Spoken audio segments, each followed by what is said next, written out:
Welcome, welcome, welcome. I am still Angus, Dr. Random Mole, my fellow time travelers. I am joined by the one, the only. Ymir Politopoulos. And tonight we'll be playing with the past like we haven't played with the past for a long while. long while.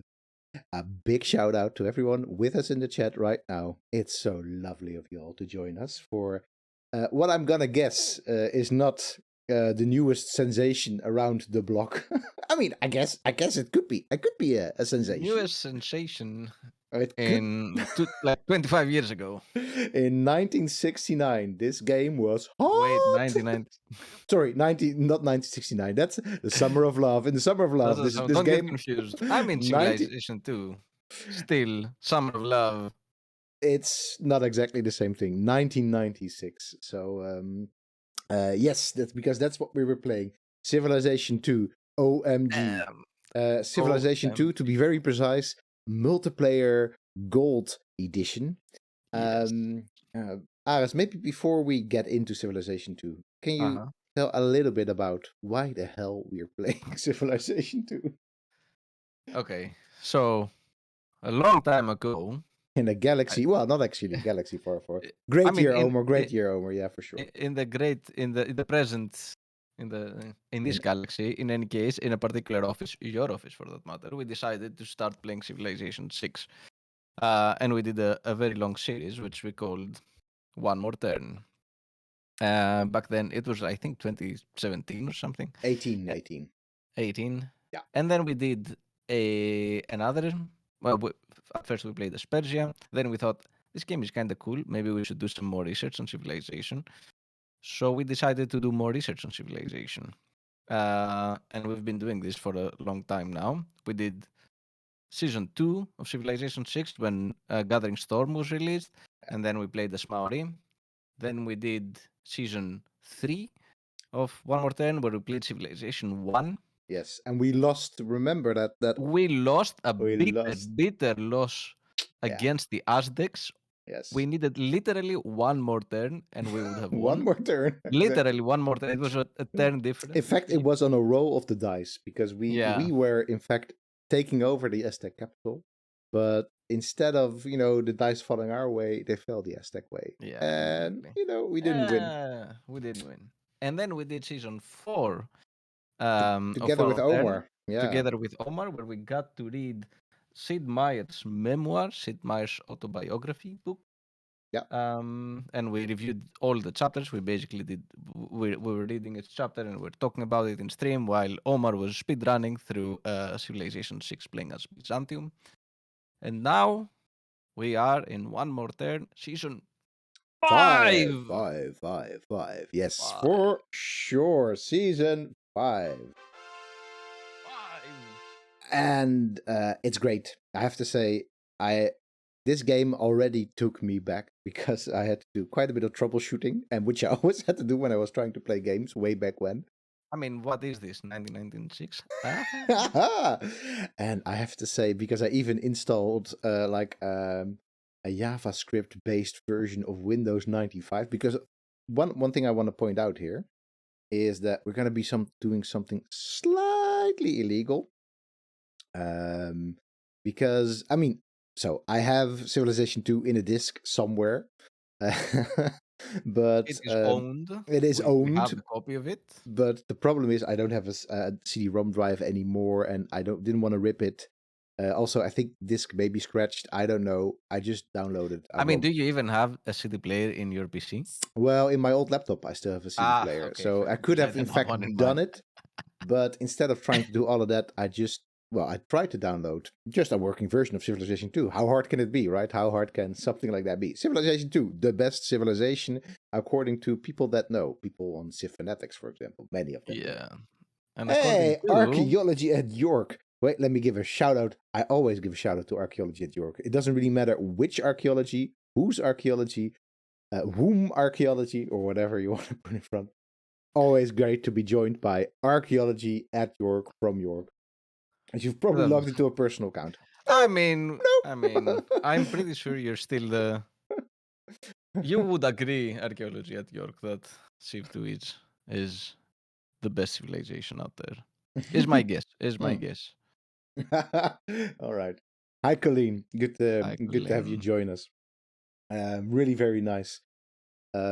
Basically, I had to try and get into try and run it via an instance of Windows 95. Didn't really work out. Tried a lot of different things, and in the end, sort of mixing and maxing several. Well, they're not hacks actually. They're just sort of patches for making Civilization 2, which was a 16-bit game, and 16-bit games still run on 32-bit systems. So that's basically your Windows 7, your Windows 8. And there was also, I think, maybe a 30-bit version of Windows 10. Don't There hold me was, to that. there was. I think there was. This definitely, Ragnaros, the PC that we're on right now, definitely Is is on not 64 is 64. Yes, for sure. So couldn't play it, but all sorts of not hacks, as I said, but more like patches thrown together, and I think it runs.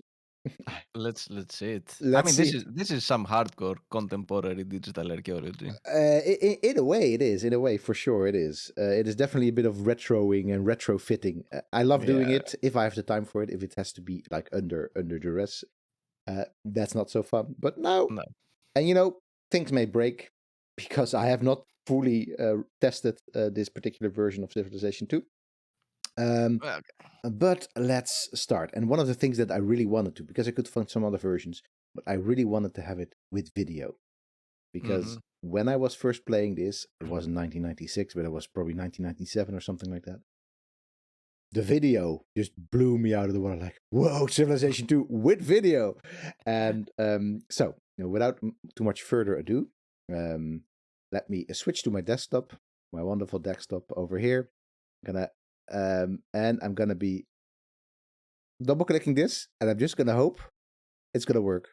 All right, fingers crossed, everyone. Fingers crossed. Seems to be working on my end. It seems to be working on my end as well. Enjoy this video. Galaxy Brain. Galaxy Brain, really.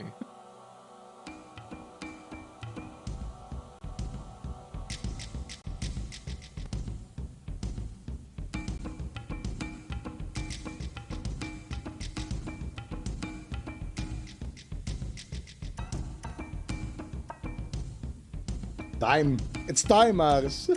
It's time. Look at all the gears. Oh, that one's for Jay.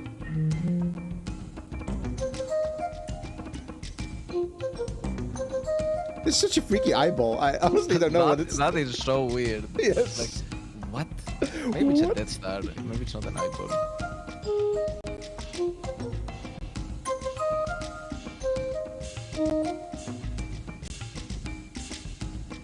Flute music equals the past. Yes, 100%. Or at best, yeah.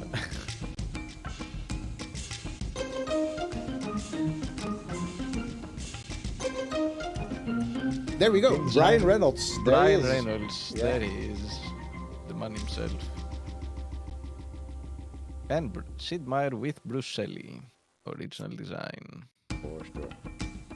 All right, let me see if I can in fact dampen this this music a tiny little bit on my end. I hope so. It's getting a bit intense, and there is not very much in terms of settings like that. Because remember, I'm spared from this music. You are spared from the music, yeah. So that's a bit of a pity for you, but you can hear some of it on live and stream. All right. So if you were wondering why that video was so small, that's because simply that was the resolution that it was originally in. Yeah. I don't know whether it's like 320 by something. I don't know honestly. Flute music and primitive drums, 100%. I have the complete soundtrack of Civilization 2, which is the one thing that I couldn't get to work, because for that you really need to have a CD-ROM inserted, because it always read the music straight from the CD-ROM. But I have the actual background music for later when we get into the game downloaded as well. If we want to, we can listen to it. We don't have to. Just saying. People in the chat, if you're like, oh my god, please stop, we can. All right. Could be that it's a little bit hard to see. It's simply because it is just quite hard to see. I think I can't really only so zoom many in things just we now. can do. Yeah, exactly. We can zoom in quite a bit more when we actually get to the game. Yeah. So, Aris, what I wanted to ask. Yeah. What are we going to be playing today? And particularly, I think, because we already decided on the Civ that we would be playing. But unless there is some strong preference in the chat, but we have decided on the Civ otherwise. I'm also going to say that, are we going to go for a pre-made world or are we going to go for a randomly generated world? I already said a long time ago, I almost always played on Earth. Yeah, but we don't have to. We've already done that with Civilization 1. I would prefer to play on a generated world. All right. In that case, we're just going to start a new game. And in theory, there we go. It's not small. I don't think it's gonna be really good. We could go for normal. I'm also gonna say, Aris, I've played a lot less of Civilization 2. A lot less of the lead strategies. So it's going to be maybe even likely that we'll lose. So I don't want to put the difficulty too high even, but also I don't know how long we want to spend with Civilization 2, so I'm gonna suggest let's go for normal. Okay, I think we're in agreement there. Pangea, if possible. Oh, that would. Oh, I don't know if that's in there. Shall I check? Check, yeah. Oh, maybe we could go for custom. Maybe custom here. No. I think we can have a little look. Maybe customized world. If we look at this like this, no, because it's Pangea is. Right? Pretty nice. Sorry? Isn't it on the pre-made worlds? It could be. I think so. I think I think it's on the. I think if you go to the pre-made. Is it? As I said, I've always only played. Maybe that's what I think. No, we have to download. We've got Greece, my friend. Just saying. Wow, there are Pacific and various world maps. World map, medium, small, etc. So. I don't know where Pangea is. Maybe if we go for customized world and we go for normal and we go for landmass large, a landform. There we go. Varied or continents. Let's go for continents. Maybe we'll get to somewhat like something like Pangea, like this. Let's see. Yeah. Customized climate. I'm gonna say normal. Normal. We like our climate normal. Temperature. Normal. We also like our climate temperate. Temperate indeed. Yeah, that's the great thing about playing computer games in the 90s. You could just set your climate to normal. All right, customize. I've never really understood what is actually up with this, but I like the idea of the world just being also 5 billion years. Yeah, but what is the difference there? Like between 3, 4, and 5 billion years? Yeah. I honestly have no clue what this is. I never had. I mean, it probably sets more mountains or something like that. I honestly don't know. Something to check out because I don't have my strategy guide with me. It's still at the office. Let me check. Next. Customize Age Civilization 2. Customize World Age.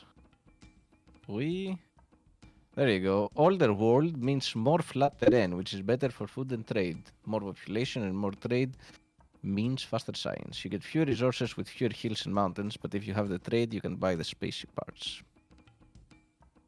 Okay. So the older the world, the flatter it is. So we go for 4 billion, just middle of the road. 4 billion, yeah. Or are we gonna go for like Dutch flatness here? Feel free to chime in. That in seems chat. to be the case. All right. At least according to the Civ Fanatics forum. All right, let's go for flat. I like the idea. Flat. 5 billion years. Let's just do it. All right. So here I'm gonna say, I think we'll get our asses handed to us on Prince. I don't think asses handed to us. Not exactly. You think so? I think we're gonna. I think we should go for Prince. I was saying so. I think there will be quite a challenge on Prince. Warlord, I know we will probably be able to be victorious, but it's not always about being victorious, right? At least on these playthroughs. Colin wants Prince. Prince, so all right, we're doing Prince. I know for sure that King, we would lose for King, sure. we would lose. There is Yeah. no. Prince it is. All right, cool. Okay. So level of competition, I always go for the max number of civilizations. You know me. Yeah. All right, let's go 100%. for it. Also, with civilization, actually, it has certain colors assigned to the civilization. So certain civilizations now will be mutually exclusive from each other. Also based on the civilization that we'll end up picking, by the way. You're liking this, Aris. Level of barbarian activity. Villages only, roving bands, restless tribes, or raging hordes. Raging hordes. Jesus. Raging. This is a very interesting addition to the difficulty level. Make it purple So rain. early on. We made it purple rain. Yeah, all right, so I'm gonna say I mean, let's do roving bands. I think that's fine. Yeah, exactly. Fighting barbarians in any civ game is not where it's at. I like this one. Use standard rules or customize the rules. Well, honestly, don't really know what customize the rules means. Wanna click it? Yeah. All right, let's see. I honestly don't. I forgot. Simplified combat, flat world, select computer opponents. Yeah. Yeah, of course. That we want. Accelerated startup. No. Bloodlust. No spaceships allowed. Bloodlust. Everybody knows that spaceships are peaceful. Yes, exactly. Said no sci-fi writer ever. Don't restart eliminated players. Oh, that's because they, as I said, they cycle through their colors. So you'll get a restarted Civ with another color, just as in Civilization 1. But let's restart. 2001. Hey, we are doing very well. We are. Thank you for tuning in, and thank you for being a first-time chatter on our Streaming the Past channel.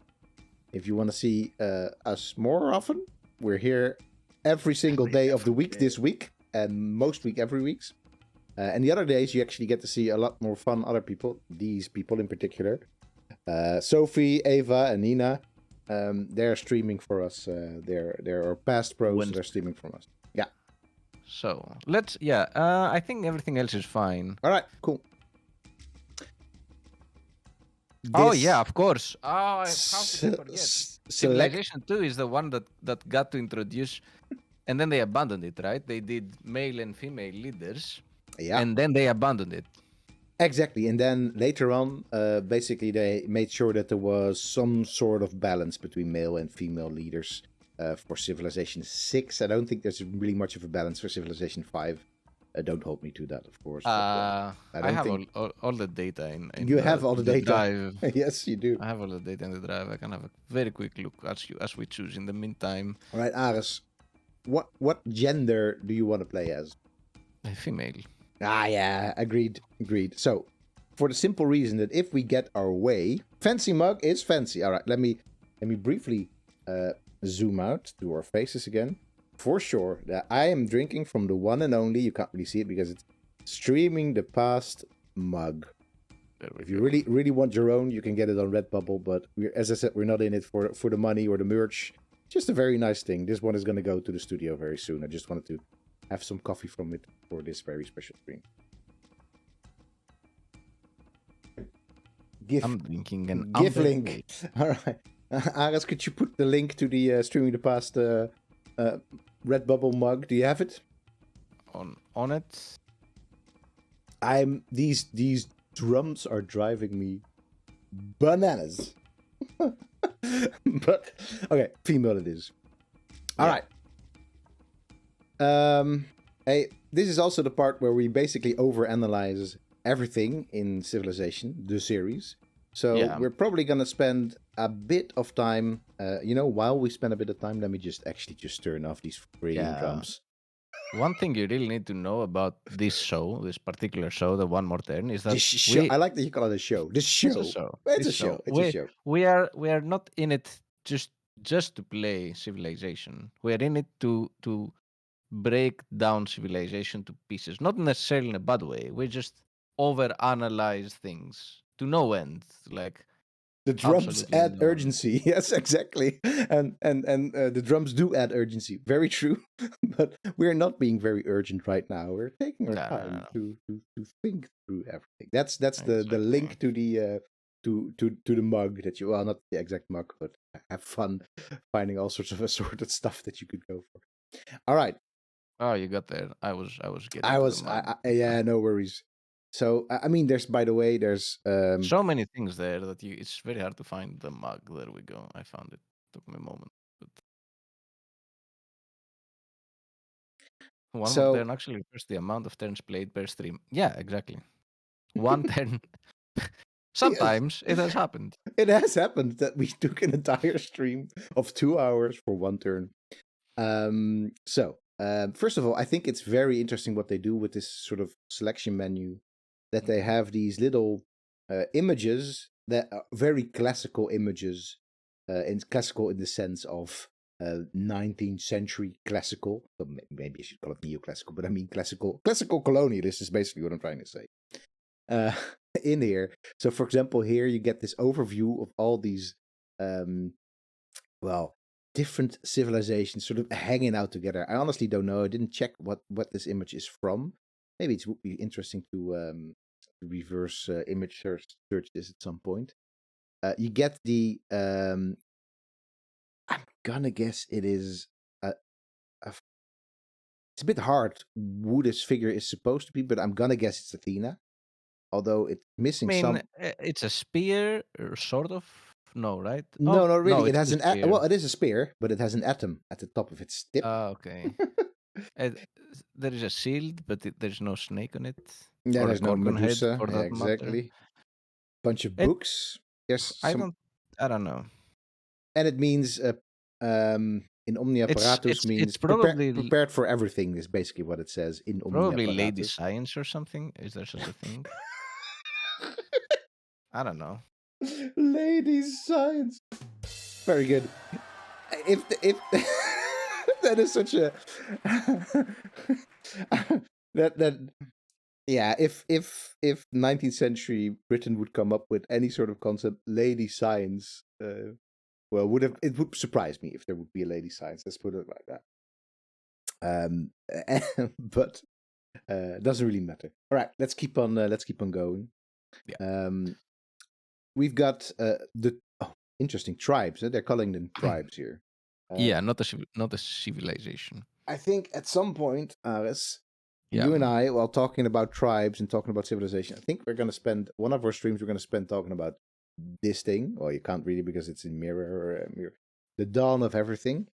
But you haven't completely finished it, right? So I have not completely finished it, but it's right here. right here. At some point, when you have finished it, Giant. we're gonna an evolution of a random 19th century country personification. Could be. Yeah, I could see it. Like you see people like that.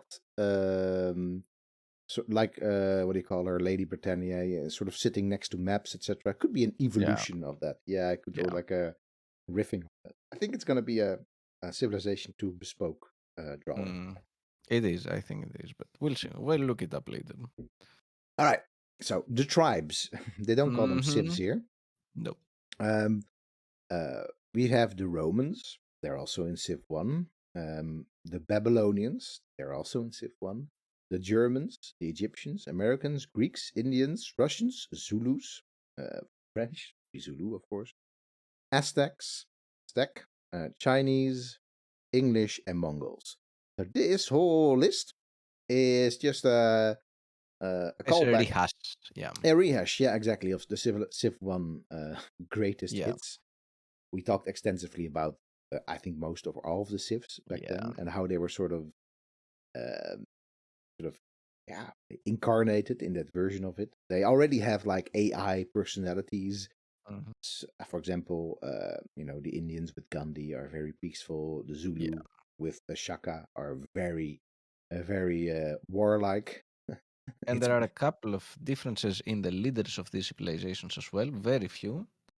For this game, yeah, for sure. From the civilizations that transitioned from 1 to 2. So the French in Civilization 1 had Napoleon, which we played against, and in Civilization 2 they have Louis the 14th, and Joan of Arc.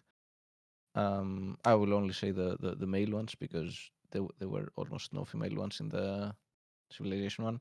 Yeah. The Russian had Stalin in Civilization 1, and in Civilization 2 they have Lenin.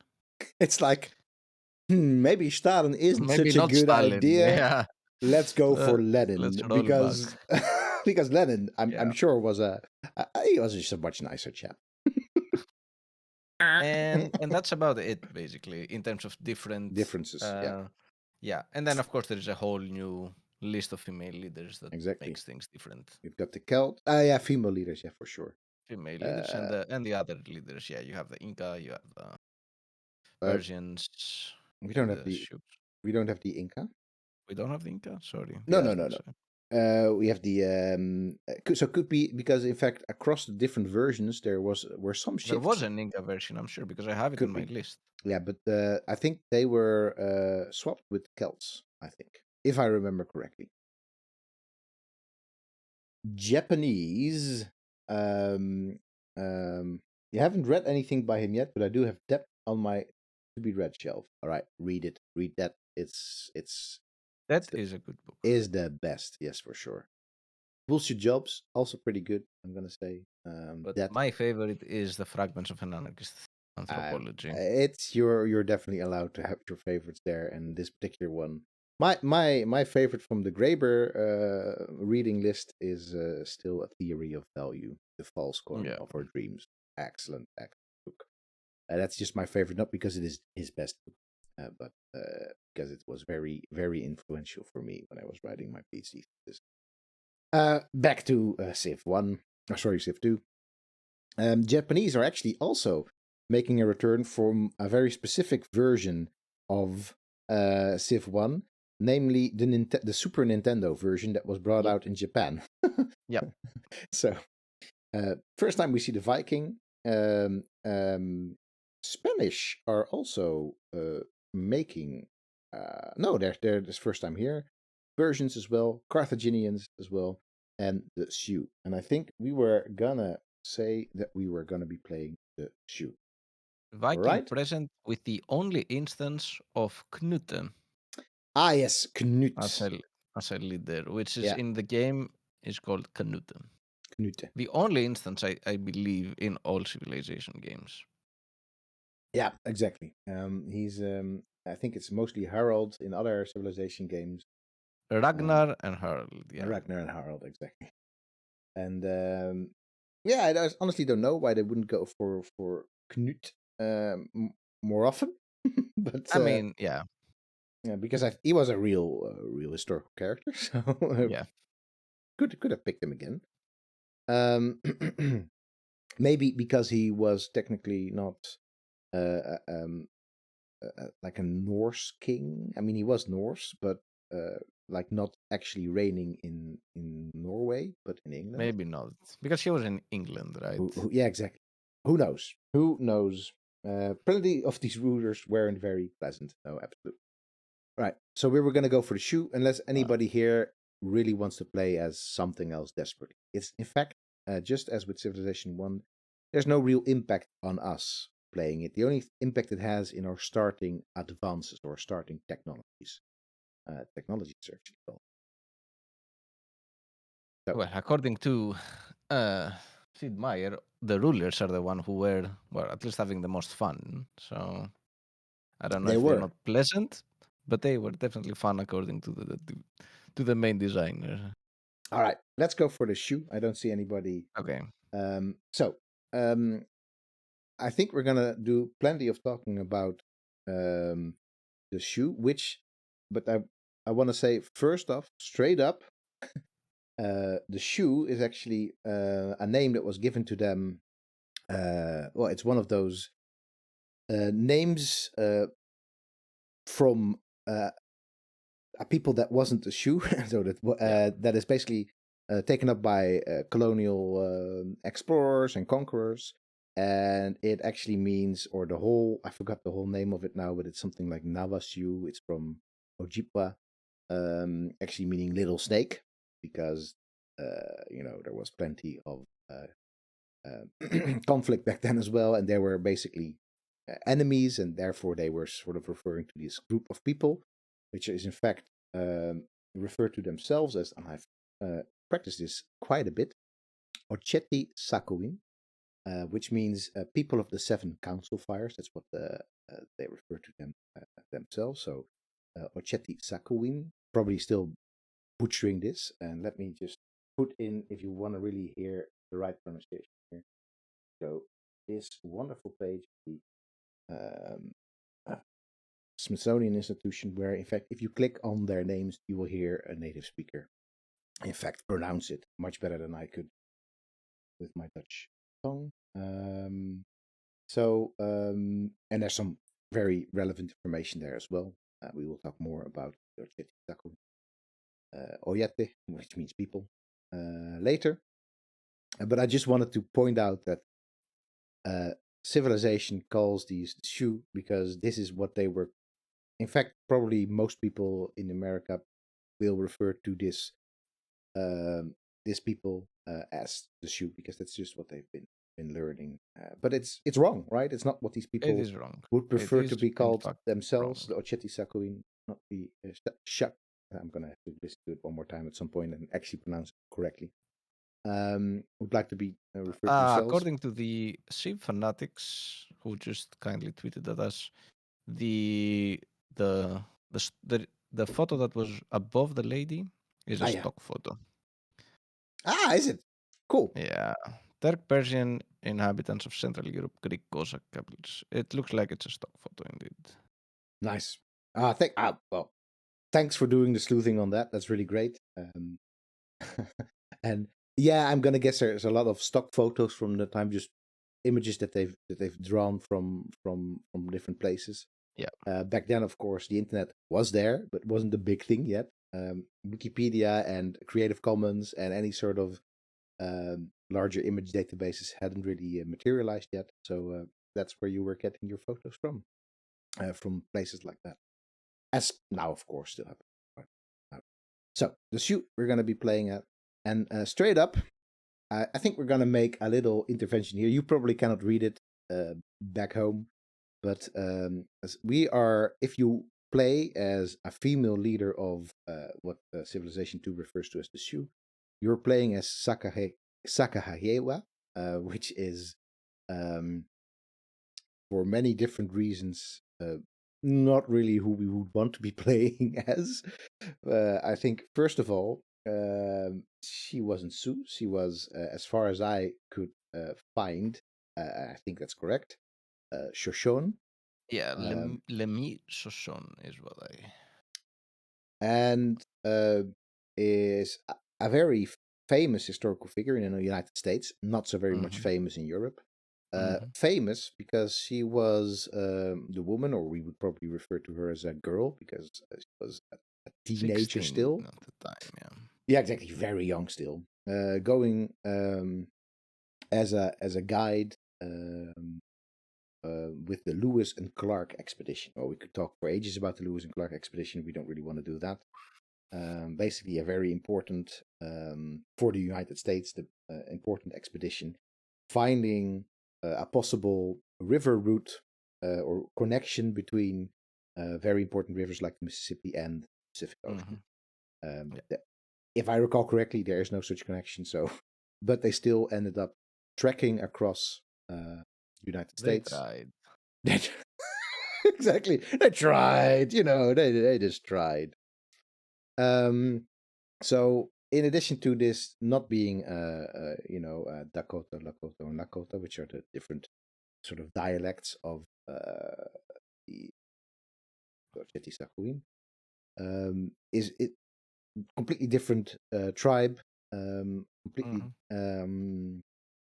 also not a leader, definitely, because she became, if you sort of read the reports and the secondary sources and the writing about this expedition, you can see that there's a common consensus now that Sakahewa was actually very important for this expedition, for all those sorts of different reasons. But also, I mean, I'm not speaking for all sorts of Native Americans, but the one that I spoke to about this particular figure, not a well-loved one. because basically she led the European straight into the heart of what came to be many displaced or colonized Native American people, and therefore definitely not a good figure. So now the question is, can you, Aris, find me any sort of other name of it doesn't have to be historical, just any sort of leader from a Lakota Nakota tribe. Let's try and find it, right? Yeah, I think so.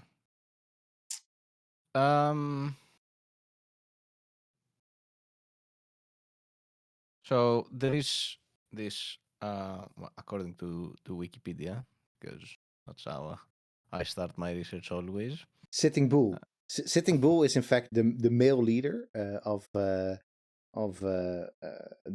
what civilization refers to as the Sioux. Sitting Bull is indeed the male leader of civilization too, but there is the moving robe woman, also known with the Sioux name. I'm sorry for butchering this. Tashina Mani, and she fought against Custer during the Battle of Little Big Horn. Oh, nice.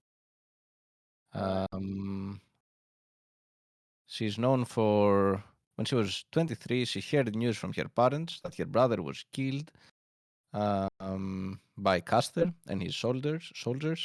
Shortly thereafter, a troop of soldiers charged on horseback into the large Lakota village near the Greasy Grass River. Later in the battle, What's the name? So I just want to find it myself.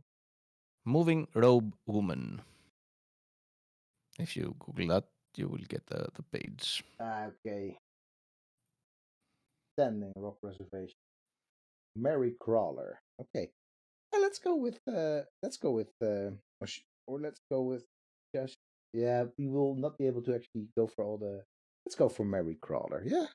Yeah, Mary Crawler is good, I think. All right. So there is a claim that she was the one who killed Custer, but there are, of course, a lot of people who claim to have killed Custer.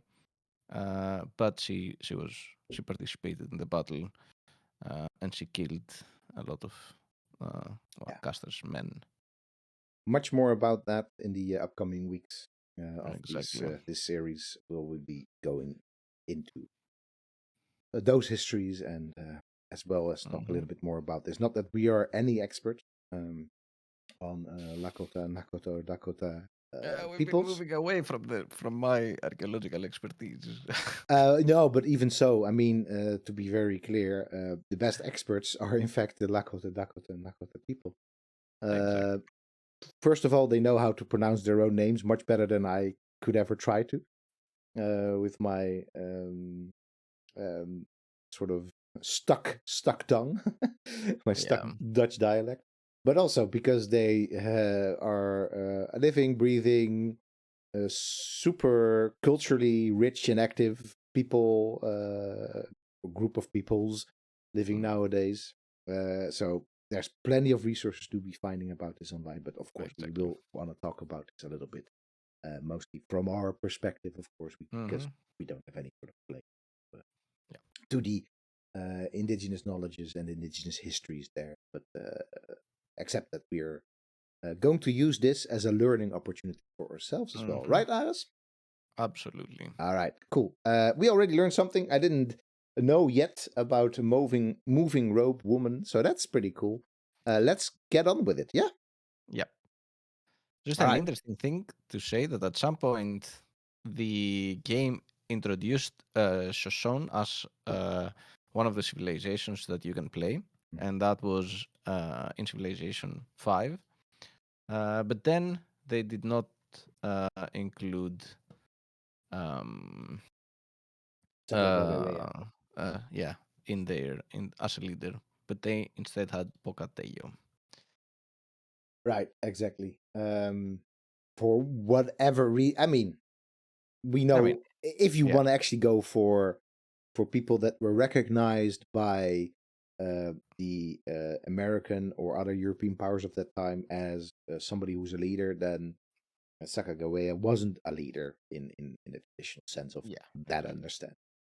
She may very well have been, but at the same time, she was still a young woman, and definitely interesting character to find out all sorts of stuff about. But we are instead going with Mary Craft. All right, Okay, select our city style. Bronze Age Monolith.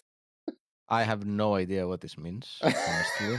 No, As a Bronze Age expert, I don't know what they mean by that. It's like, yeah, just call it. Also, a monolith. It's clearly, the picture on it is clearly not one of a monolith. No. Just wanted to put it out there. Classical forum. I don't know. It's like, I guess that is like a Roman city or a Greek city. That is a little bit more clear, I guess. Clearish. I like the Far East Pavilion as well. I mean, let's be very clear, by the way, that of course, Civilization 2 at this time was an absolute phenomenon already. It was mostly a phenomenon in America and quite a bit as well in Europe, but it didn't have any sort of global status right now. No. So, in a way, right now, if we read something like The Far East for a game that is quite as global as Sid Meier Civilization 6, for example, it makes absolutely no sense. But sort of from you have to sort of get into the mindset of who they were actually making this game for, and it's mostly for Americans. If Europeans were playing it, great, but for the rest, they weren't really concerned with any of it. Yeah. So I guess the Bronze Age monolith is like the ziggurat, right? That's what they are going for. Yeah, I don't know why it's a monolith, but sure. And then we have, of course, the medieval castle. Of course, the medieval castle. An extremely Eurasian perspective of cities. Yeah. Oh, super Eurasian. I think we already discussed this so many times already. Yeah, but this is something you don't really have like later on, like the city style concept. So it's interesting to see it in this particular occasion, how it manifests. You do have the city style concept quite a bit. You do? In 3 as well? I don't know about 3, but you do have it in Civ 6, right? Yeah, but you don't pre-choose it. You don't pre-choose it. No. No, that's what I mean. As a selection tool. All right, medieval castle. Let's just lean into it. Yeah, I mean, let's do Bronze Age Monolith. Doesn't it make a little bit more sense? I knew it. I just knew it. I was like, we're gonna do this. We're gonna steer away from the Bronze Age for one effing stream. One more turn. But no, of course. Right. Of course. It has to be something about the Bronze Age. All right, it doesn't have to. We'll do it. We'll do it. I will survive. I will humor you. Okay. All right. Okay, so God, we do get to select our opponents now. Jeez, let's go and we get to select them in batches because the civilizations in Civilization 2 were color coded, so you had like the white, the blue, and so on. Exactly. And so I think we get to do it based on the color. So we have 1 white, 1 blue, 1 red, and so on. Yeah. So, Celts Boudica, I really like that. If you want to don't know anything about Boudica, you want to check out a YouTube vid of ours that Times New Roman did quite a while ago. I'll find it. You'll find it. Wonderful. Let's play against Boudica. Yeah. Yeah. I mean, I also wouldn't mind playing against Catherine the Great, but let's play against the Celts. Okay. I mean, Babylonians with Hammurabi. We were Hammurabi before. Yeah. Shall we play against Hammurabi or the Japanese in Tokugawa? Up to you. I'll leave this up to you. I selected the previous one. I selected the previous one. You get to select this one. Okay. Let's do the Japanese because we've done Zulus enough. Any preference in chat? Let us know. We'll pause just for long enough for you to say your preference, and then we've already clicked it. All right. Germans, the French, or the Viking? Oh, Gunhild. I like that. Yes. Gunhild of the Vikings. Yeah, I think I gotta be re-scratching myself here. Gunhild. So I will inform you about Gunhild. Gunhild is a a quasi-historical figure, and she appears in some Viking mythology, mostly in like Icelandic mythology. Yes, now I remember. I remember from the horrible Viking series. Yeah. Yes. All right. So if I get to choose, yeah, you get to choose. I'm gonna go for Louis XIV just because. Just cause. All right. And Egyptians there was with Cleopatra. one more instance of Louis XIV in Civilization 4, and no other Louis XIV. Rightfully so. He was a shit king. Yeah. No, in fact, he was apparently a pretty good ruler in the sense of keeping his realm quite in order, but pretty shitty too. Let's do the Cleopatra. And pretty shitty to the Dutch as well, by the way, Louis XIV. Cleopatra. Oh my goodness. We're just gonna go straight. Spanish with Isabella would have been interesting as well. But okay, you get to choose. Interestingly, it's also randomized if we get a female leader or the. This is absolutely randomized. It's not. No, it's not randomized. There is a primary leader. I think the idea is that there is a primary leader, and sometimes cool. the primary leader is a female one. I think that's how it works. I'm not 100% certain, but I think that's how it works. Interesting. Americans with Abe Lincoln. I like also they call them Abe. Abe. Abe. Abe. He dared to invade us, though. Exactly, Jay. Not Abe, but the Louis XIV. Chinese with Mao, of course. They let a genocidal maniac slip here, but Stalin they cut. But I mean, Civilization Mao, 1, 2, 3, and 4 had Mao Zedong. I know, a frigging disgrace. But that's just my opinion, man.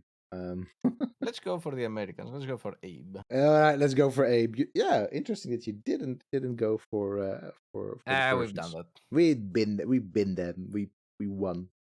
We won. Greeks with Hippolyta. Yeah. English. Also, maybe it is randomized. I'm not sure. I think it's randomized. English with Elizabeth I. Carthaginians with Hannibal. Man, yeah. Hippolyta is interesting. Hippolyta is Hippolyta is the queen of the Amazons. I know. I remember this, but you know what? Why I remember this? One of my students for exploring the past and digital present made as her final project for this course, made a mod for Civilization 6 in which you get to play as Hippolyta. Oh, sick. Yeah, pretty cool. Nice. That's why I'm like, I think this was in a Civilization game, but no, I think Hippolyta is the only time. Hippolyta is, in fact, the only time. All right, this just so we get to talk about the Amazons. We don't really get to talk about the Amazons that often. We are absolutely going to play as Hippolyta. Also, because in mythology, she's the daughter of Ares. So. There we go. All right. I won't make any daddy jokes here, Ares, but there we go. Mary Crawler, you have risen. Roller 300. Hello, Roller 300. Made a great library. We with you. Yes, that is definitely one that we want to go for ASAP. As I said, it's been such a long time that I played this. Didn't play as much as Civilization 1. So I'm going to probably be needing some backseating from people that have this fresh on their minds. For example, how to get to the Great Library as soon as possible. We'll figure things out as we go. Mary Crawler, you have risen to become leader of the... Well, we're going to just run whenever. I'm not going to substitute the names. They're going to be too complex. But leader of the Sioux. May your reign be long and prosperous. The Sioux have knowledge of irrigation, mining, alphabet, and roads. Okay. So this is actually so aside from the AI opponent sort of personalities, this is really the only way that you get to have any sort of differentiation between civs, Civilization 2, is in your starting technologies. I just wanted to point out the absolute Windows. I think it's Times New Roman, this font that they're using for it. I'm not entirely sure, but it looks like Times New Roman. It does look like Times New Roman. All right, there we go. So, I'm gonna kill my eyes trying to watch this through Discord. Yeah, no, what we're gonna be doing. I mean, as I said, I can't really make the menu any bigger, but we can definitely zoom in quite a bit. All right. So what I can do for people on the stream. If I think it should be playing right now. I think so. Can't hear it myself though for whatever reason. I'm not sure if I can. I should be able to hear this, but for whatever reason I am not hearing it. You should have the actual only barbarians use Comic Sans. Yes, for sure. Nice.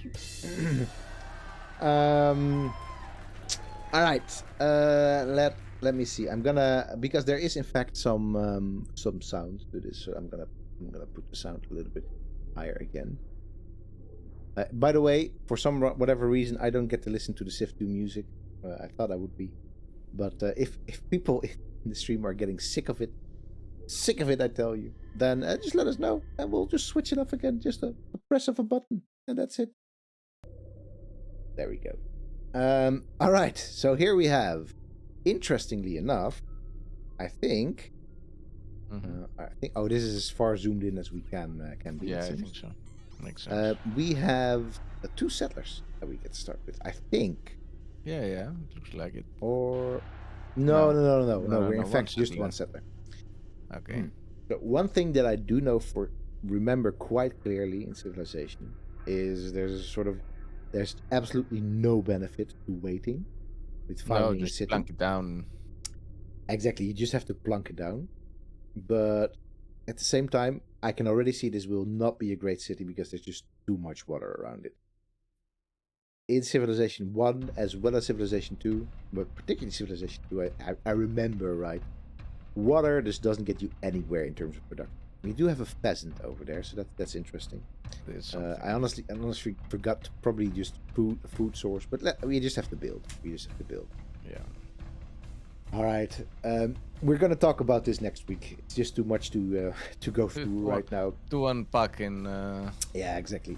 Let me just see. By the way, if I can make this a tiny bit bigger. This screen of ours, or because I wanted to do it a bit. Oh, it's like, oh yeah, this is just, wow, I didn't know this. If you just wait long enough, you don't. I wanted to give it a different name. I wanted to give it. It's Little Bighorn now. It is just straight up Little Bighorn. Okay then. Sure. Let me try and see if I can get this a bit bigger. Where is it? There we go.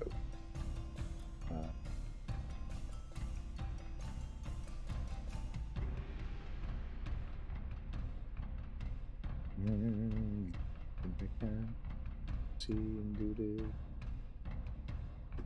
I mean, in a way, it kind of fits us, right? Because it definitely. Because Merrick Roller fought at the Battle of Little Bighorn, so. Yeah, it's true. It is appropriate. Let's put it like this. It is appropriate. Boy, let's try it bigger. That's a tiny bit bigger. Yeah, it could be better. All right. Cool. Okay, well, Little Bighorn founded 4000 BC. That's the same starting date, if I recall correctly, because it's been a while now that we played Civilization 1 as well. We played it basically after our Minecraft streams in the beginning of this horrible pandemic. But I think it also starts at 4000 BC. Yeah. Every Civilization game starts at 4000 BC. Just revel in the glory that is. What a glory! What a glory that is this. So, but I mean, we can laugh about it all we want right now, but this was an interface step up from Civilization 1 in terms of it just being very different and interesting. But I'm gonna say that this is just me, but I'm gonna say that even back then, I liked the style of Civilization 1 a lot more. You did? Yeah, a lot more. I don't know. Look, I have to say, for me as an 8-year-old kid in 1997, sure, when you gave me like Civilization 2 and then you gave me Age of Empires 1, the patience of an 8-year-old was not holding up well with this. The patience? What do you mean? I mean, I just wanted to play the bloody game, and this looked way too complex. And Age of Empires was like, there, take these things and fight. I'm like, okay. Oh yeah, for sure. No, but I'm gonna fight. Yeah, no. It was. It clearly. By the way, let's actually change that a little bit because I think in our options, let me see. Where is it again? I like, by the way, that they talk about this in Sid Meier talks about this in his memoir, that they put the cheat mode just straight up in there. Yeah. I think it's under game options. There we go. Has it ever explained why 4000 BC? Because that's kind of close to the traditional Christian dating of creation. I don't recall it being in the memoir, but it's likely the fact that was the date that it was in the first books that Sid Meier was reading.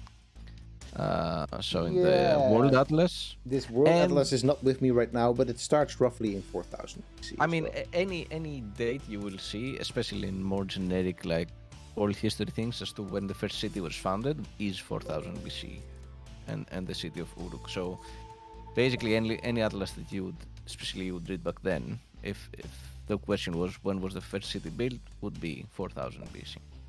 Yeah. We do get two sets, by the way. Ah, okay. So yeah, for sure. If I recall correctly, I think we can straight up start irrigating and doing things like that. We can also straight because we have irrigation. Yeah, exactly. And we are straight next to a lake. This is probably, I have to see a forest and a pheasant. I really forgot how to sort of there we go. We get to forgot how to find information on the actual sort of yields and the different things here in the map. So, what discovery shall a wise man pursue? I think we're gonna go with Code of Laws. Code of Laws, yeah. Yeah, there we go. Although the science advisor is like, build horsemen. I don't think that's... So horseman is also from my, I don't know, what was I, like 17, 16. From that perspective back then, horseman was also pretty good because it did allow you to scout. Fair. The first X of it. But I think we're gonna go for that. Which Buddhist to build? Wonderful. More food will help the city of Little Bighorn to grow more rapidly. To stop being little. Exactly, to become big Bighorn.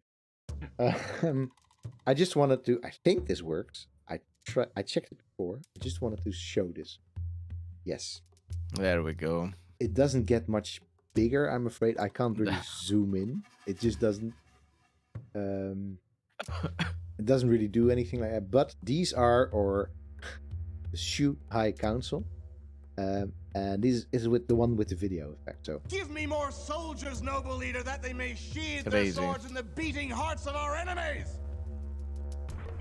You can hear it, right? I cannot hear it. No, you want to probably tune into the stream for this gold star, absolute gold star 90s video game acting. It is just something else. Do it. All right, listen to it one more time. Give me more soldiers, noble leader, that they may sheathe their swords in the beating hearts of our enemies. Yeah. Science. Your Excellency, the torch of knowledge sputters in your hands. The torch. He speaks the truth, Excellency. Oh, wonderful. Excellency, let us make currency instead of swords, for it is wealth that moves the world, and profit that rules it. Profit that rules it. My talents go to waste, noble leader. Let us send forth our explorers to find other nations. I concur, Your Excellency. I concur, Excellency. Wow, it's not often that these three all concur Wise together. men say that only fools run an empire without luxuries. King. I disagree, Excellency. I disagree, Your Excellency. Go for the eyes, boo. Go for the eye. It has that flair to it. Is the last one wearing sunglasses? Oh yeah, for sure. The last one is just straight up an Elvis impersonator. and then just in a sort of a toga garb. Is it like an homage to the Elvis of Civilization 1? Yeah, I think they just straight up sort of went for the. Yeah, I think so. I think Sid Meier also came out that he really likes Elvis a lot. Yeah. So I think that's just it. I think it's just a homage to it. And also very interesting, right? All these the typecasting here of these characters is very telling. The military dude, like crossing your enemies, like bald and bearded, and kind of buff is maybe not the right word, but buffish. Massively in frame. Let's put it in like the that. 90s. This was buff. This was buff, yes, for sure. I was buff in the 90s. I'm just saying that. The science one is like Your Excellency, the torch of knowledge sputters in your hands. Oxford professor, but then speaks the truth, Excellency. And then the I don't know, the discount little finger actor of trade, and then the only woman in here is the foreign advisor, the diplomacy person, of course. And I think now you have to hold me to that, As. I think diplomacy, the advisors for that, and it has always been a woman. Now, if I sort of try to think about it, not 100% sure, but I think so. Yeah, interesting choice. Sid as Elvis would be priceless, yes, for sure. I am confident that at some dress-up party he's dressed up as he has Elvis. been. Oops, there's no way around this that he hasn't done it. No, for sure, must have been. Sorry, keep on irrigating. I don't think I clicked you on accident. There we go. You have built your first military unit. Use the keyboard arrows to move this unit and the order menus to give special command. Military units allow you to explore, expand, attack, and defend your civilization. Only explore and expand. Not exterminate. Interesting. So this is clear because, of course, before Civilization 1, the 4X wasn't a term yet. It was coined by Alan Emmerich in 1991, Aris. Computer Gaming Monthly magazine. And clearly it had, already become such a part of the vernacular that by this point in time, the tutorial speaks of exploring and expanding. So, all right. I'm gonna do something that I never really did much as a beginning player. I was always very cautious, but I'm just gonna explore a little bit. It's also the barbarian activity is also roving band level, so it shouldn't be too dangerous. It shouldn't be that bad. No, exactly. Relatively okay. But if it's higher, then definitely you don't want to move away your. Unless you've got basically are gonna be intent on safe scumming. That's also fine. Linces, go. Go! Yes, exactly. We ain't going fast. We ain't going fast, no, for sure. What shall I do? I guess a road. I could build a road, but why would I want to build a road here? Not yet. Not yet. I think I'm just gonna. No good reason. I just wish. Oh yeah, there we go. 66 1, I think. Oh, that's just the code of it. I forgot now what the how you can see the yields of different. I mean, in the Civilopedia, I'm quite sure terrain types, but I thought there was also another way of sort of seeing that. But maybe I'm just mistaken. So this is not tundra. This is there we go. Pheasant. This is not pheasant. It isn't. But okay, this is pretty good. You cannot, in fact, irrigate this, of course, because then it goes back to being a plain or some sort. What is the forest? But it's not. It's a particular forest, right? I don't think there were particular. Oh no, it's just literally different sprite. Okay. Yeah. I think we can do with one forest less. Ooh, we're close to tundra. That's never good, but whatever. All right, and turn. All right, let's keep on moving. I thought for a moment, we were gonna be in the south, in the north of this map, but it's weird. Let's just hopefully we're not in some sort of dead end corner. Fortify, yes, exactly. Basically, this says just fortify. Don't run out too early. But we are running out. We are running out anyway. Okay, now we have another warrior. She can fortify for now. Yeah, I think we want to fortify the warrior. I think we want to build another settler. Makes sense. Yep. All right. We'll fortify this over here. And hopefully, by the time that we have that settler built, we have some. A good spot to build in your city. Yeah. The wise men discovered the code of laws. All right. Very wise men. I just wanna.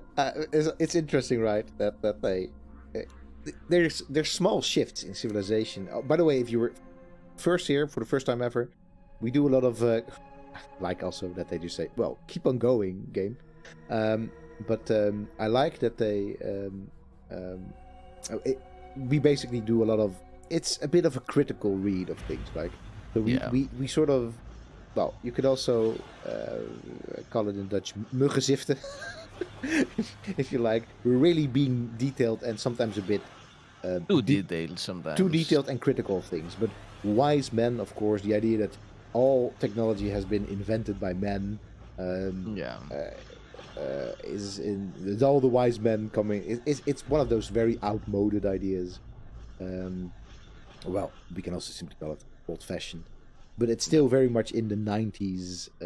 Even if you're probably studying archaeology, the vast majority of professors would also say, like, and that's when man discovered fire, right? Your old professors in the 90s would definitely say something. Yeah. I mean, your old professors now would still say it sometimes, but in the 90s, 100%. Yeah. In case you don't know, we're both archaeologists. Hence a lot of archaeology references. Wow, that's a paragraph. Laws. Yeah, probably you can't read this, so I'm gonna read. You can read it. All right. You want to go for it? I'll go for it. I'll try. The earliest tribal civilizations were bonded together by mutual needs and beliefs. These groups were ruled by a tribal chieftain who acted as an advisor and enforcer of the will of the gods. No formal laws existed in these early cultures, but fear of the gods and a sense of tribal customs and morality kept order in the tribe. As societies became larger and more diverse, the need arose for established rules of conduct. The earliest known codes of laws existed in Babylon, India, and Palestine. The 12 Tables of Rome, written in 500 BC, and its successors, such as the Justinian Code, were the first codes of law to distinguish between public law, which involves the state, and private law, which concerns disputes between citizens. Roman law was the first formalized written system of laws and went on to influence many of the legal systems of the modern world. I'm going to say that it's clear that there have been sort of there's been more attention put to it. It is definitely a step up from Civilization 1.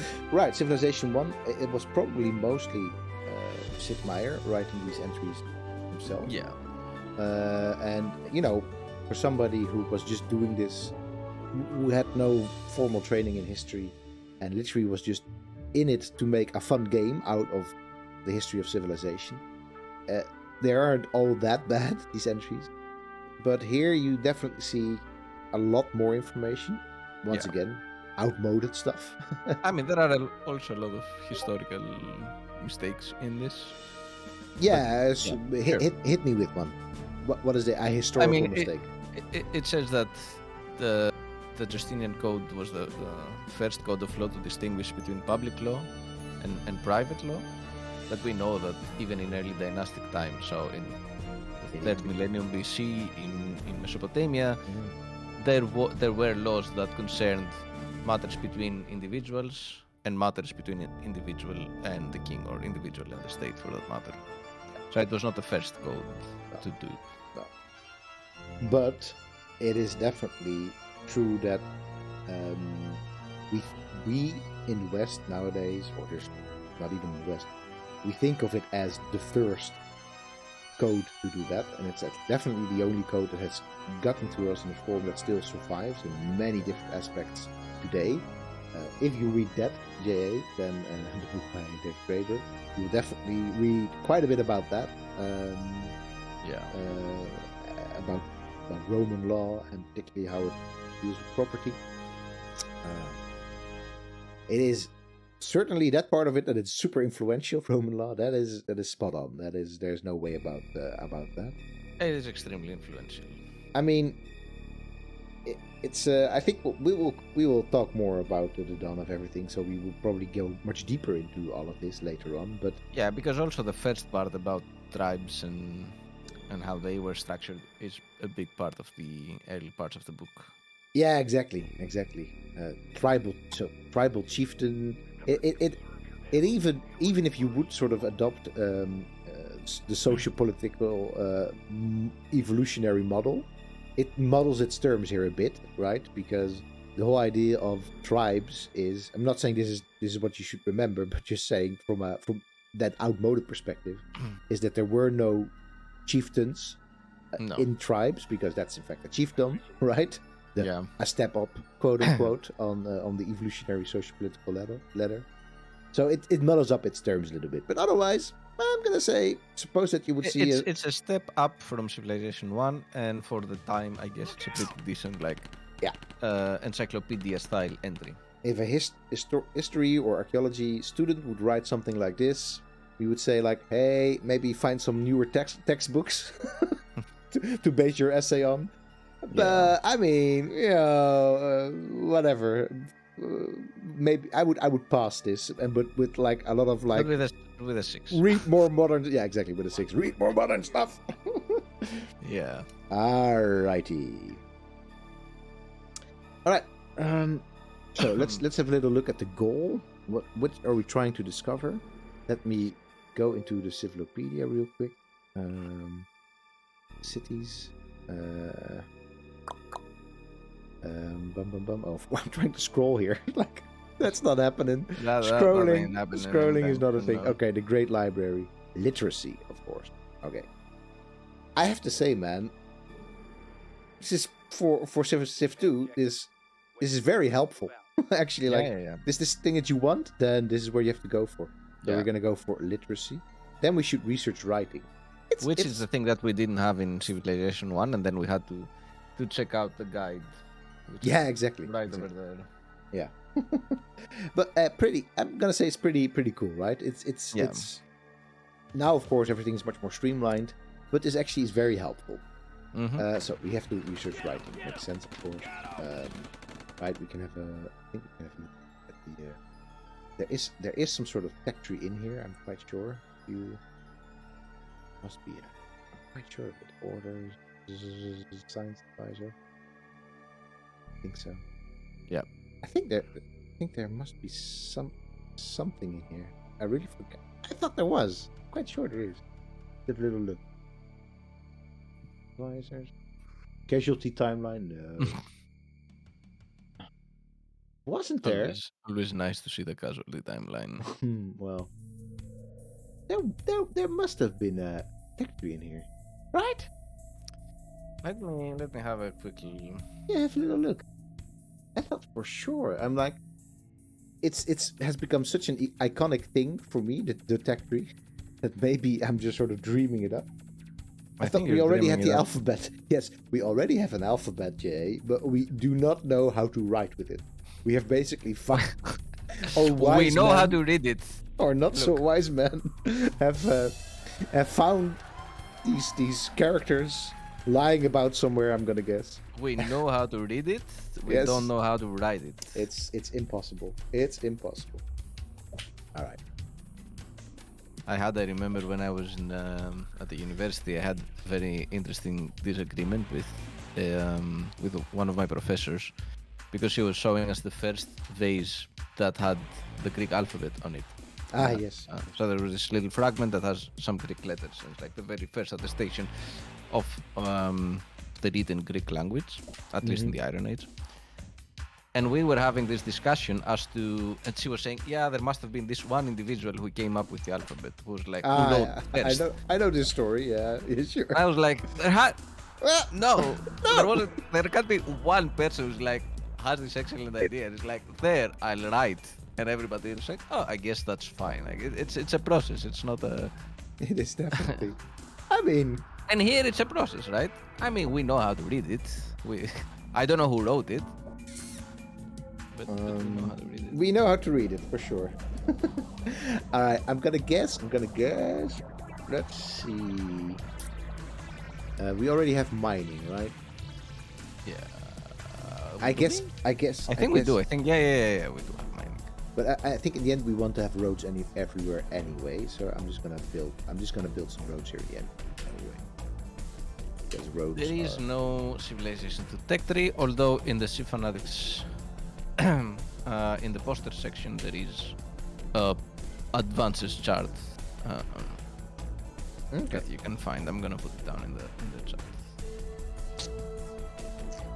I want to say that normally I don't really normally build so many warriors in the beginning, but we currently don't really have anything else to build.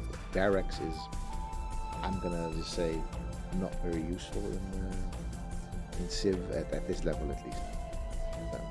Build another warrior to walk I mean, around. eventually we want to build a barrack. Yeah, maybe, but it's really city walls are much better than barracks for defensive purposes.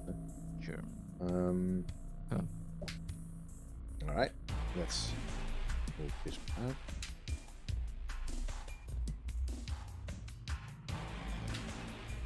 We definitely want to make sure that, because there's one of the settlers that is not bound to a city.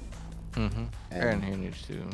That's go the one out. that we want to. No, he doesn't need to go out. He's in fact the free unit. Oh. Hey, valuable metal deposits worth 50 gold. Though something that I Metal. that I often did. If I was, oh well, I can't even bump up the government despotism. Maximum rate of science. Just wanted to say, that's that. Under despotism, there's only 60% science. Only 60% science. Under despotism, you can't do more science. Exactly, no more science than 60%. Just not happening. I also like the fact that it's 60% science. Like under most democracies, like I've never. I mean, of course, this is just a relative scale, right? This is how much is gonna go to this. But in most democracies, like science is 3 to 5% of national gross product. So it's I think around that. So this is pretty high in a way if you think about it. Under these despots, at least. So this is our little bighorn settler. Yeah.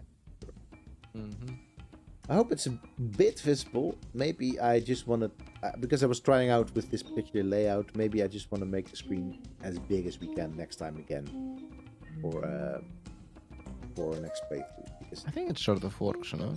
yeah, does it work? Does it work? I just wanted to make sure that people can, because it's really pretty hard to see still. It is really hard to see. Yeah, there's really no. I tried playing around a little bit with the font size and things like that, but I don't think there's gonna be much there. All right, cool. This is one of those things where you have to be.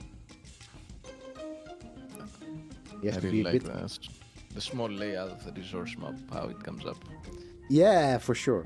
On my iPad, it's all a bit small. Yeah, well. Yeah, of course. So, I think so. We have to. Are you typing in chat while you're on iPad? That's impressive. That is definitely impressive. Let's look. So, it's 2 from each side. So tang. So if we bring our settler up here, then we can find another city without it really overlapping too much. Right? That's sort of it doesn't grow, right? The city. Yeah. Shoot. Well, I guess we have to go down a little bit. I guess so. What are we gonna do with you? I think we're gonna bring you out to the hills over there. Or should I say? Did you find a black monolith? Not yet. Working on it. I cannot see that much.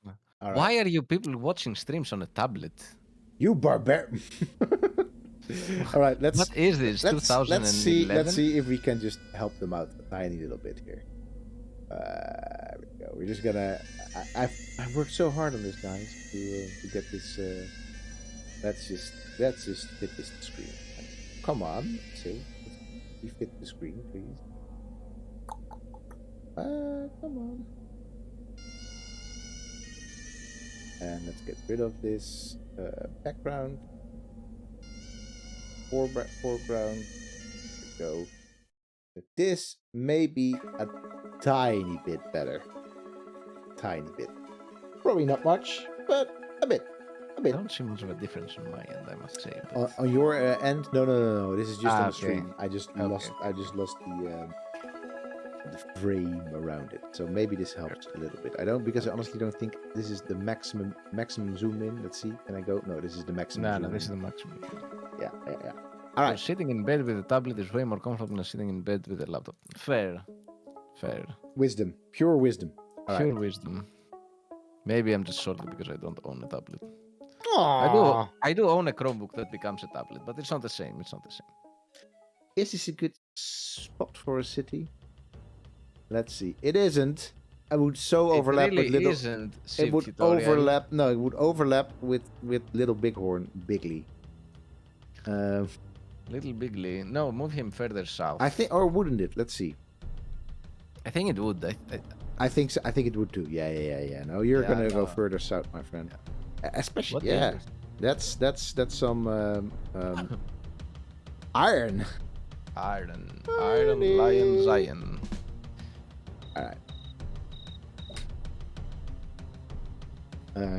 Build a road there. I don't think it really matters much, but we're just doing it because we can. We are just doing it. All right. Plunking down a city straight in this.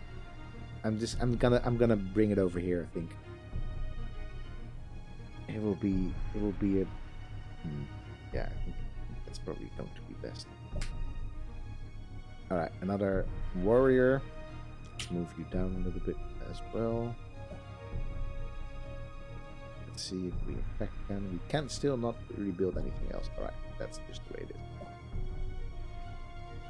Should send the settlers. Yes, I know. Expansion too. I'm not sure. This is a really weird spot. Yeah, this is not. I'm thinking where the warrior is. I think that probably would be a good That spot. sounds good. Maybe even further. Even further. But at the same time, the iron is pretty good. That is going to be pretty productive. Let's put it like that. Good point. All right. I'm gonna wait with actually opening up that village in case there are a bunch of barbarians come running out. All right. I think this will probably be a good spot. All right, you, my friend, are gonna go down there. All right. Oh my goodness. Oh. Well, as I said, we're gonna be talking about these city names. Yeah. We're gonna be talking about that next week. But let's put it like this: they sure knew how to choose their city names. Oh God! And You know. I forgot. What have you done? I guess we're gonna be ceremonially renaming these things next stream. Yeah. Yeah, sure. All right. Cool. This Time to Naruto to the knee. Yes. You've discovered scrolls of ancient wisdom. This is my favorite thing to get in the whole world, almost. Well, definitely in the whole world of Civilization. Don't you like it, Ares? We talked extensively about this as well, but this idea of the advanced but also lost ancient civilization. The lost civilizations. The lost but super advanced civilization. Also, just general. And one thing that I find very interesting in this, I'm gonna ramble for a quick moment, is that we do have this concept of the ancient lost civilizations, right? And that they bring this wisdom and whatnot. Well, that they have this high-tech stuff, basically, right? Yeah, but in reality, this has never happened in history. But I'm kind of, because I mean, from a civics point of view, I can see the argument that maybe yeah, exactly. in From a Renaissance they were like, societal, oh yeah, democracy and whatnot. But from a tech point of view, there has never been a moment when someone discovered a scroll that was thousands years old, and they were like, oh my god, this ancient tech is so good. Ancient tech is yeah. I mean, it really depends, of course, where you're going to be putting the limits of technology. So I think that Renaissance artists and painters, and they understood that, like, quite literally the technique, the artistic technique of Roman and Greek and other Mediterranean classical sculptures was actually something that they wanted to emulate, basically. Yeah. So it was something more advanced in that sense. In that sense, yes, but it's not the type of technology that we are going to be getting right now, which is bronze working. Like, they were vanquished by the sea people. No, not the sea people. Don't do that. Yeah, the sea people. Prerequisites? None. They're just none. No. All right, this no is good. prerequisites. It's not about knowing how to use ovens. Nope, not needed. Just no mining needed either. We already have mining. Look, here's the tree. Here's the tree. Is it? Yeah. Is that the tree? Yeah. Where's the rest? I don't know. The only says bronze working. I think this is the first part of its tree. I think that's the whole point. Then we see them individually. Here we go. Here's the tree. There's a tree here. I think even. Yeah, I think that's sort of. So this. Oh, is you sort just of have to click like each one, and then they will give you. So here, if you its go own for tree. the tree, it's well, basically it's the start of the tree. It's the start of a tree. It's so the it's just roots. that. It's the tree. It's the root. roots. Yeah. Okay. All right, cool. I get it. This changes things a tiny bit because we're done with the warriors. Colossus would be. I forgot what the Colossus actually does. This is actually a pretty good one for us to get because we are close to the sea. We'll be producing a lot of. This is probably something to invest in if we can. Yeah. And if we don't do it now, other people. Yeah. Let's just. What do we get from the Colossus? Or trade squares will yield one extra here. Okay. City produces one extra trade arrow in each square that already produces one. It's pretty good. It sounds pretty good, yeah. Alright. And trade was very important in civilization too, so yeah. Alright, I mean, technically we should be going for settlers first, but I think we can get away with it still. Oh god, yeah, of course, yeah. In that case, no, because we don't want to lose. Well, it's only three. It's only three shield. We can do it. Yeah,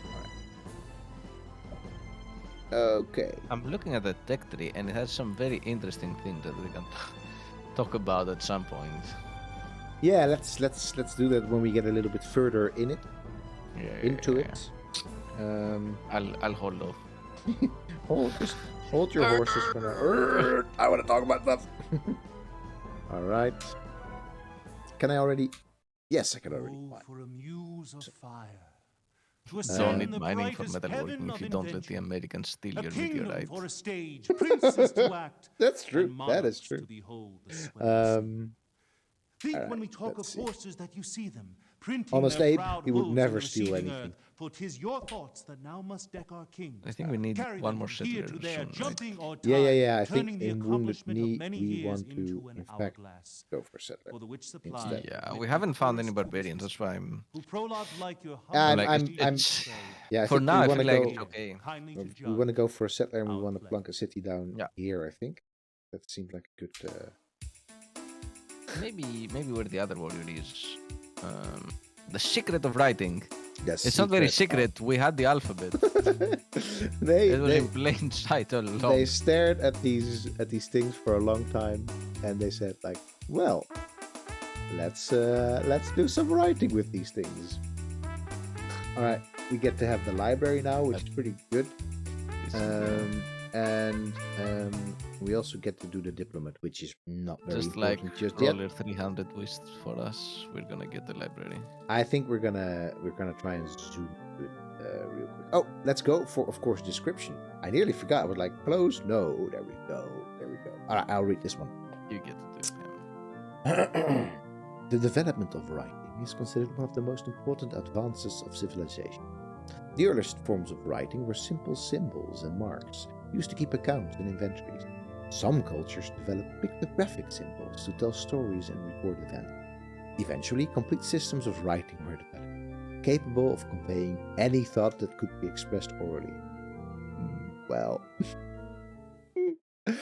at this point, scribes replaced the oral historian as the chief keepers of records. Writing allowed the presentation of information in a form that could be reliably transmitted from person to person and made it possible for ideas, history, and knowledge to be stored permanently and passed between cultures more reliably than through oral recitation. Yeah, I mean... Questionable. Yeah, this is one of those... So this is a very deterministic approach. Exactly. Looking back from our European civilizations, if that's still something that we can call this deep of the society, at the writing, it seems like it is the bee's knees. It's the one thing that sort of puts oral history to bed. But I think even here in the Netherlands, even here in the West, we have a renewed interest and respect for what they call oral history here in this little piece, and because it's quite literally a different type of history that is being transmitted through this, and a different mode of history telling, right? There's of course the text. Yeah, go for it. It's also not about because it focuses a lot on history, yeah, but it also talks about information and knowledge. And there is a different kind of knowledge that can be transferred through like a discussion, through talking to someone. And so I think, yeah, it stores information. It can, if you want to learn something, a technique, you can read about it, but there is a qualitative difference between reading about something and having someone tell you about something. There's a good reason there are still teachers and not everything is in a book and just people have to read the book. Right? All right, I'm gonna briefly trumpet Ralph Rees. Hey, Ralph. Hello, sir. It's not that we're not winning. It's more like we're only like 5 turns into the game or something. I'm gonna say we're not doing super bad. We're not doing super No. We're great. 2450 BC, so that's not half bad. Nah. So I think one of the things, hot take here, but I think not very hot at all. But I think we're now definitely in an era where, although probably there's never been more text produced than in this moment in time, it is also probably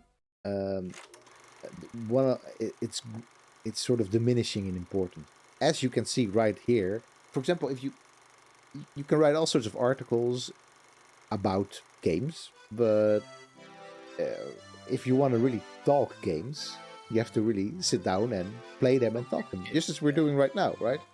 I think there's going to be definitely this oral mode of knowledge transmission, as we're doing right now here on Twitch, is going to be re-evaluated in the coming decades, even in academia, is what I'm trying to say, because I think right now it's very much already a thing in the rest of society, but academics are always a bit slow on the uptake when it comes to their own, killing their darlings, the darling of writing, the idea that we're all authors, which we'll see are some bad academic writers. Just don't tell them. That's not very polite, but they're not very good at. Academics are not very good at writing, which is why they found this horrible stilted form of communication called the article. But yeah, clearly Civ is in love with writing, understandably so, right? It is a pretty neat thing to be able to do. Yeah. All right. talking about writing, Hannah's not trying to learn how to write by herself because she just wants to. and it's not hilarious in the sense of like, haha, but it's hilarious to sort of see how this process is going because she's actually in the phase where everything is being written backwards, in mirror alphabet, and it's all phonetic. So all the words that she's writing down is all phonetic. I'm not worried because next year when she hits Groep 3, the third grade in the Netherlands, she's gonna learn how to actually write, but she's now like writing all sorts of stories and discovering it by yourself is also. And she's quite literally discovering it by herself, something that I don't think I really did, but she is clearly much more brilliant. And it's also very interesting. I always find it extremely fascinating when kids write backwards, so mirrored, because it really. You might find it funny. But if you think about it, it's very confronting about our perception of writing. Oh yeah, for sure. One of the theories about this, I've been reading up a little bit about this, is that actually kids reverse their writing as well when they hit the end of the page because they somehow feel if they go start writing backwards, they will get more space, right? So there's all sorts of research into this as well. It's pretty cool. But yeah, it is also very confronting about why? Because it's perfectly legible if you want to. There are other languages that do it.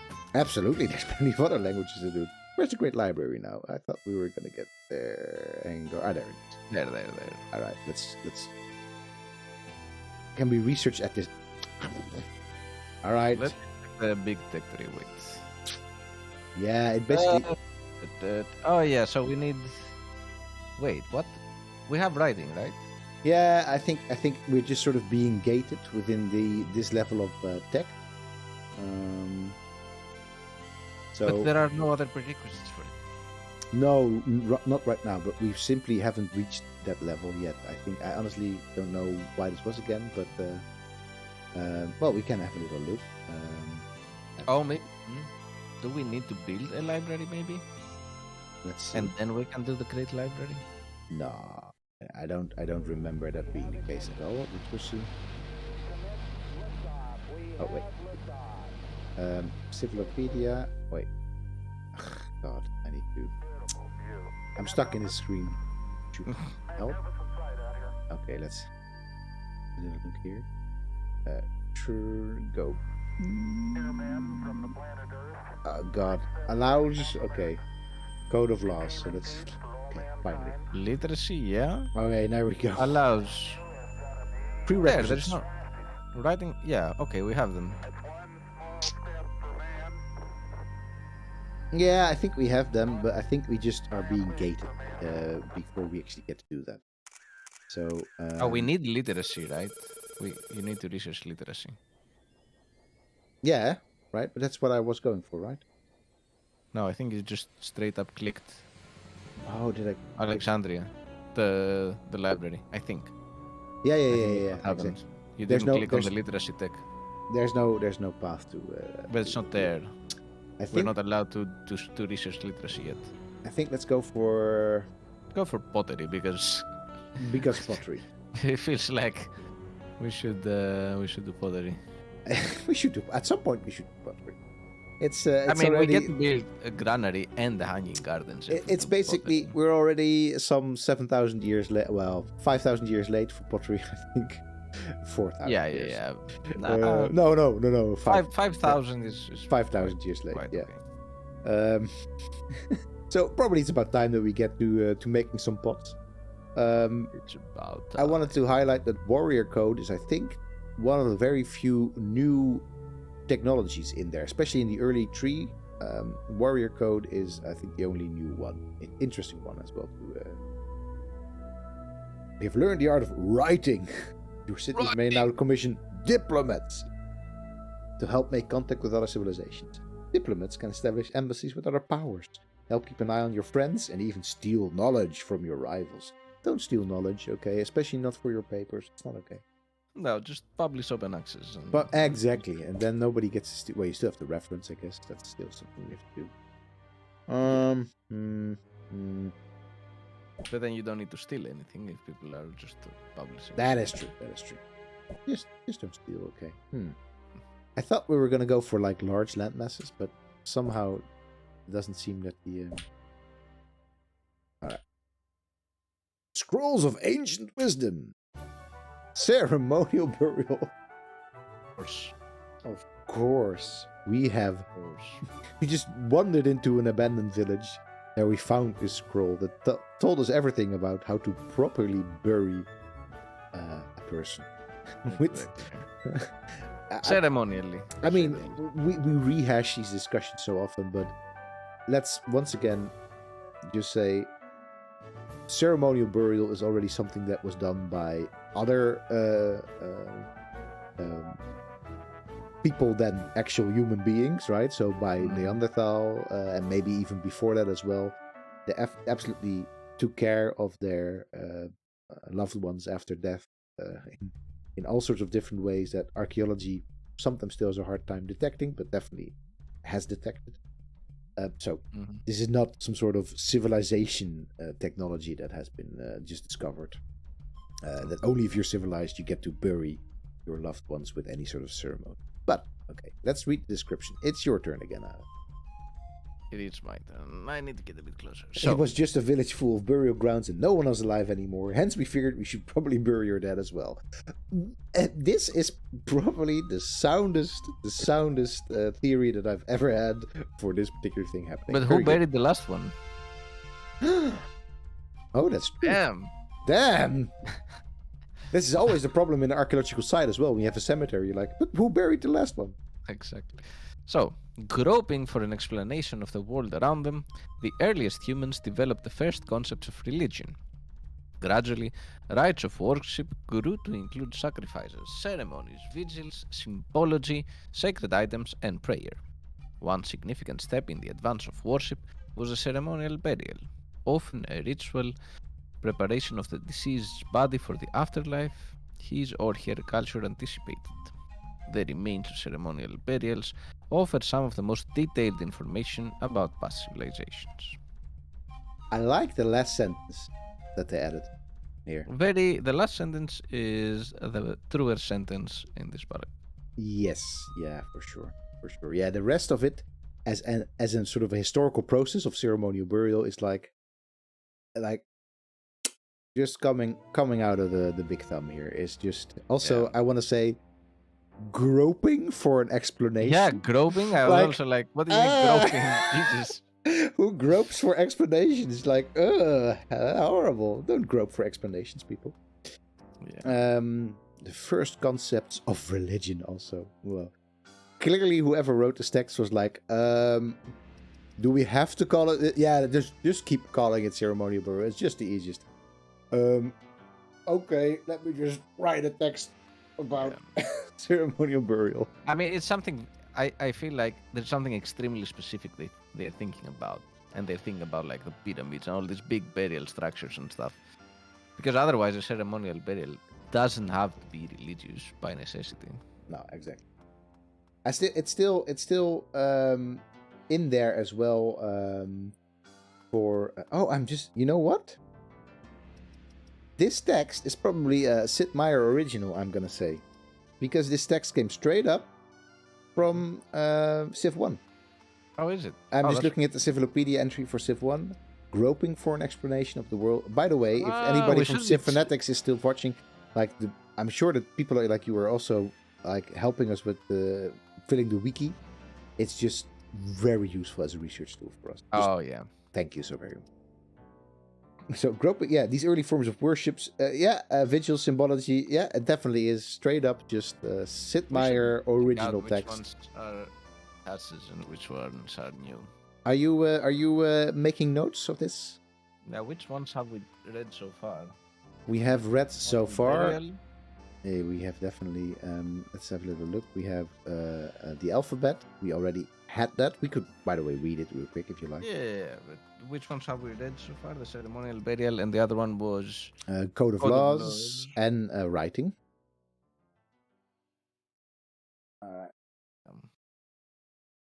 I'm writing it down.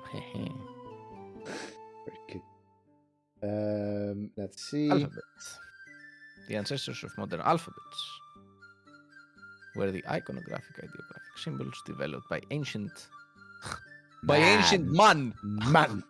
by ancient man. Ancient man. Ancient dudes.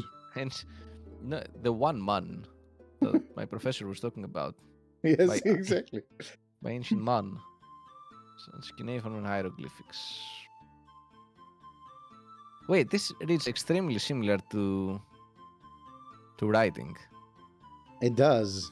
Not the same, but it's in fact insanely similar. It's in fact a bit more here. So we've got the South Semitic. There's like a ton of information here.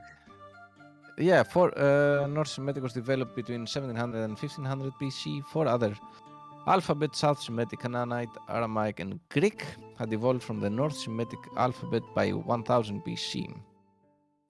The Roman alphabet used by all the languages of Western Europe, including English, in case you didn't notice, was derived from the Greek alphabet sometime after 500 BC. The Roman alphabet became one of the most widespread due to the extensive use of the Latin language during the reign of the Roman Empire. The development of alphabets was significant in the development of advanced civilizations because it allowed history and ideas to be written down rather than memorized and passed along orally. They were like, what are we going to write differently between an alphabet and writing? Yeah, for sure. And by the way, I just wanted to highlight this is a different text from Civilization 1, which we're not going to rehash here, but definitely a different text. Code of laws. Let's have a little look. Let's make sure that we keep catching up on this. Alphabet is different, but yeah. What was it? Ceremonial burial, same. Yeah. Where's the code of laws? There we go. Yeah, the one about tribes. Code of law is also different from Civilization 1. Okay. Right. And writing. Yes, and writing. By the way, if you're like on the edge of your seat, like, oh my goodness, what are these guys doing? We're doing research, people. We're research. We're doing live research. If you were thinking this is going to be some sort of riveting, high strat playthrough of Civ 2, we're researching Civ 2. That's what we're doing. All right. Writing Civ 1. I think that is actually the same. The development of writing is considered one of the most important advances of civilization. Info. Description. Yeah. Not exactly. So, this is the one from Civilization 1. The development of writing is considered one of the most important advances of civilization. From that point, history began.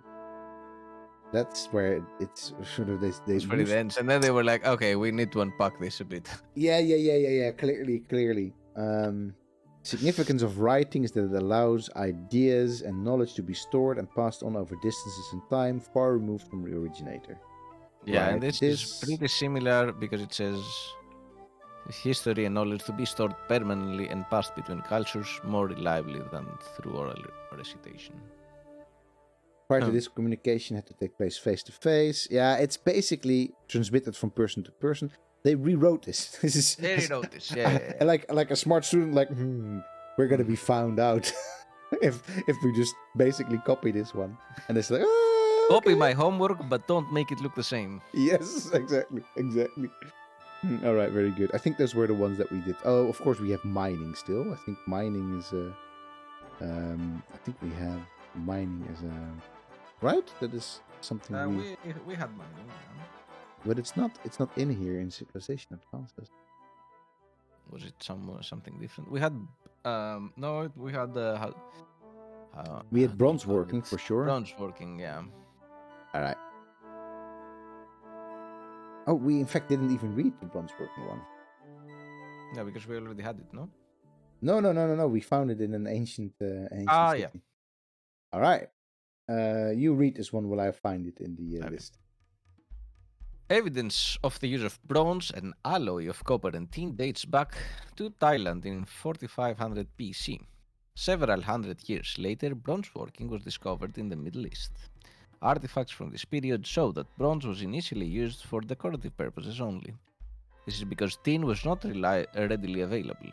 It wasn't until approximately 2000 BC, when tin was regularly imported from neighboring regions, that bronze replaced copper in the construction of larger items. Bronze was harder and less brittle than copper, and it held a sharper edge. Tools, weapons, and armor made from bronze were also cheaper to produce and more durable. The period of time when bronze was the metal of choice for such items was known as the Bronze Age. The Bronze Age lasted until iron working became prevalent in approximately 1200 BC. Well, that only happened in a certain parts of the world, my Civilopedian friend. Yes, it's definitely very different from the Civ 1, I think. You can see it would almost be interesting to do like what do you call this again? Stylographic. I think it's called stylometric analysis on this. Because you can clearly see that the newer texts that just have a lot more dates, specific regions to it. Interesting to see that. And of course, I mean, clearly they were working with a lot more room for writing here as well, right? I think that the first Civilopedia was very much bound to one screen. There was no scrolling in DOS. Don't hold me to that. There was no scrolling in Civilization 1 in DOS, at least. I'm sure there was there were programs in which you could scroll in DOS, I'm quite sure, but not in Civilization 1. Just a splash screen, basically. Basically, it was just an image, a sprite, I think, that was being depicted there. So here, of course, they could Times New Roman like a whole box full if they wanted to. Yeah. All right. Shall we play one more turn and then start to wrap things up a tiny little bit? Absolutely. Yeah. All right. All right. That was a very short one more turn. I want to. How far away are we with this one? I think 6 turns. I think we can do that. Oops. I kind of was hoping that we would have already found someone. Yeah. We're playing on a normal map, right? Not a yeah. It seems, which is not a bad thing, right? And with a full sieves, so it's very weird that we haven't encountered anyone. Yeah. All... No, exactly. All right. Let's see. I think. What are we gonna do with you? I think we have quite a couple of forests. So I think I'm gonna take down one more forest. This would be there's gonna be this is probably a good spot for this looks like a pretty okay spot. Yeah, I don't think we're gonna get exactly to that. Make peace with your stronger neighbors, isolate and conquer your weaker neighbors. Wow. It's a general principle. It's a general principle. As a rule of thumb. If you live right now in a house with some neighbors, as a general principle, make peace with the stronger ones of your neighbors and isolate and absolutely conquer the shit out of the house of the other neighbors. Just do that. It's a general principle. You can't go wrong with conquering weakness. You're living next to a granny, 80 years old. Burst in there right now. Lock her up in the basement and take over the house. That's what you do with your neighbors, Civ 2 style. Don't go hitting grannies. It's not very nice. All right. What is up, people? It almost seems like there's no one here. We're all alone. There's nobody there. No one's home. We don't have any neighbors here to beat up.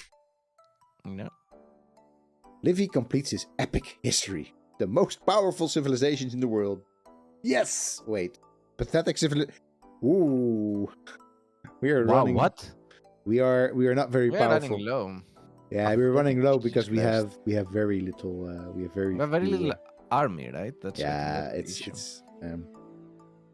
Gunhild is about to build settlers. I forgot about this. Ooh. is only a size 1 city. Continue anyway. Ooh, I forgot about that one. That is really bad. That is really bad. I completely forgot about that. And it will take a while before we... Wait. Delay? They didn't delay it. They just straight up just friggin... Well, never mind. So they paused it, right? No. Yeah, it's still on 2 shields. Yeah, but Or the am other I one... reading this wrongly?